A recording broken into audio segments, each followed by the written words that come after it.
ముఖ్యంగా నాకు నిన్న చాలామంది ఆర్టిజన్ మిత్రులు ఫోన్ చేసి సార్ మేము రావద్దనుకుంటున్నాము ఈ మీటింగ్ అని చెప్పడం జరిగింది. మీరు ఇక్కడ నిలబడితే వెనక ఉన్న వాళ్ళకి ఏమి కనిపించదు, దయచేసి మీరు పక్కకు జరగాలి. మన డిమాండ్ ఎంతవరకు చెప్తున్నామో పక్క వాళ్ళకు మనం అదే కంఫర్ట్ని ఇవ్వాలి. మిత్రులారా కొంచెం జరగండి. సో వాళ్ళ మాట అనడం జరిగింది.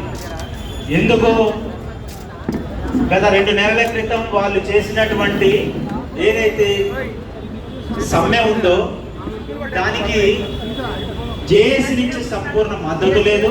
అదేవిధంగా అది నీరు గారిపోవడానికి కారణమయ్యారనేటటువంటి ఒక ఆరోపణ వాళ్ళు చెప్పడం జరిగింది. మిత్రులారా, ఆర్టిజన్ మిత్రులందరికీ ఈ వేదిక ద్వారా ఒకటి స్పష్టంగా చెప్పదలుచుకున్నాను. మొత్తం పవర్ యూటిలిటీస్ లో ఉన్నటువంటి ఆఫీసర్లు అంటే ఇంజనీర్లు కావచ్చు, అకౌంట్స్ వాళ్ళు కావచ్చు, అడ్మిన్ లో ఉన్న వాళ్ళు కావచ్చు, ఏ వింగ్ లో ఉన్నటువంటి ఆఫీసర్లైనా ఆర్టిజన్లైనా అందరము ఒక్కటే అనేటటువంటి ఒక్కటే కుటుంబం అనే ఆలోచనతోటే ఇప్పటి వరకు జేఏసీ పనిచేస్తూ వస్తుంది. ఇది గుర్తుంచుకోవాల్సినటువంటి అవసరం ఉంది. కానీ గత ప్రభుత్వం, గత యాజమాన్యం అవుట్సోర్సింగ్ కార్మికులని తెలంగాణ ఉద్యమంలో భాగస్వాములుగా చేసినప్పుడు మాట్లాడినటువంటి మాటలు ఇప్పటికీ మాకు గుర్తున్నాయి. చంద్రబాబు నాయుడు వచ్చిండు, ప్రపంచ బ్యాంక్ చెప్పింది మొత్తం ప్రైవేటీకరణ చేయమన్నారు, అవుట్సోర్సింగ్ ఏజెన్సీలకు ఇచ్చేయమన్నారు, కాబట్టే ఈ యొక్క దరిద్రం అంతా వచ్చిందని గత ప్రభుత్వంలో మాట్లాడారు.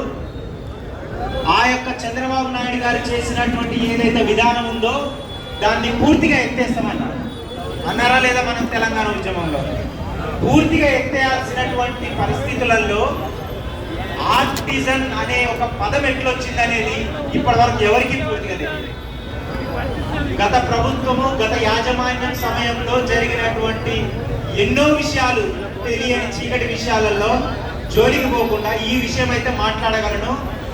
ఆర్టిజన్లుగా మనము ఈ రోజు ఉద్యోగులని, ఎవరైతే అవుట్సోర్సింగ్ కార్మికులు ఉన్నారో వాళ్ళని ఆర్టిజన్లుగా చేయమని ప్రతి ఒక్క అసోసియేషన్, యూనియన్ తమ యొక్క ప్రధానమైనటువంటి డిమాండ్ గా పెట్టుకొని రెగ్యులరైజ్ చేయాలని మాట్లాడితే వాళ్ళని చివరికి ఆర్టిజన్లు చేయడం జరిగింది. దీంట్లో ఎవరి పాపం లేదు మిత్రులారా. కేవలం ఆనాటి ప్రభుత్వం, ఆనాటి యాజమాన్యాన్ని, ఏ ఒక్క సంఘాన్ని కూడా దీంట్లో పాత్ర లేదు. ఇది గుర్తుంచుకోవాల్సినటువంటి అవసరం ఉంది. అయినప్పటికీ మాకు డైరెక్ట్ పేమెంట్స్ ఇవ్వాలన్న డిమాండ్ కూడా ఉండే కాబట్టి ఆ డిమాండ్ వరకైనా కానీ ఆర్టిజన్లుగా అయ్యారన్న ఒక సంతృప్తితో అప్పటి వరకు ఉన్నాం. కానీ ఏదైతే ఉద్యోగులకు ఇస్తున్నటువంటి ఏపీఎస్సీబీ సర్వీస్ రూల్స్ ఉన్నాయో అవే రూల్స్ కూడా ఆర్టిజన్లకు ఇచ్చి వాళ్ళని శాశ్వత ఉద్యోగులుగా గుర్తించాలన్నటువంటి డిమాండ్ అన్ని యూనియన్లది, అన్ని అసోసియేషన్లది కూడా. కాబట్టి గతంలో మీరు చేస్తున్నటువంటి సమ్మె సమయంలో మేమందరం జేఏసీ తరఫున ఉప ముఖ్యమంత్రి గారి దగ్గరికి వెళ్ళినప్పుడు ఆయన ఒకటే మాట అన్నారు, మీరు ఫస్ట్ కాల్ ఆఫ్ చేసుకొని రండి, దెన్ ఓన్లీ టాక్స్ అన్నారు.